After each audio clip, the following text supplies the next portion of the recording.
சீமா என்ன நினச்சிட்டு இருக்கிறாரு, தமிழ் தேசியம் வந்து அவரு சொல்லி கொடுத்ததுன்னு நினச்சின்னு இருக்காரு. தமிழ் தேசியன்றது காலங்காலமாக இங்கே இருக்கிற ஒரு விஷயம். என்ன, இந்திய எதிர்ப்பு போராட்டத்தப்போ, சுதந்திர போராட்டத்தப்போ எந்த டைம்லையும் இங்கே தமிழ் தேசியன்றது ஒரு முக்கியமான விஷயம், இன்றியமையாத விஷயம். நீ வந்து அடுத்து மொழி பேசுகிறவனா நீ தமிழன் இல்லைன்னு சொல்லிட்டேன்னா அப்படியாப்பட்ட கூறுகட்ட குக்கர் மாதிரி பேசக்கூடாது சீமான்.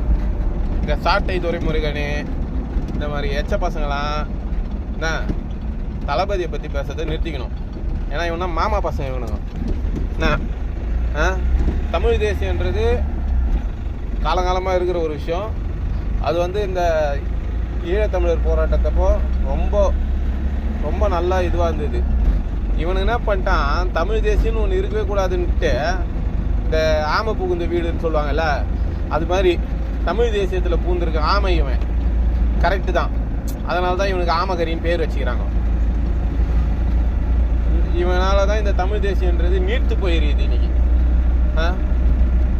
தமிழ் தேசியன்றது என்ன, தமிழ் வழி கல்வியில் படிக்கிறவங்க, தமிழ் ஆசிரியருங்க என்ன இவங்கெல்லாம் இது பண்ணி தான் அன்றைக்கி ஹிந்தி மொழியை தெத்தி விட்டாங்க. அதுக்கு பின்புலமாக அண்ணா இருந்திருப்பார், இல்லை.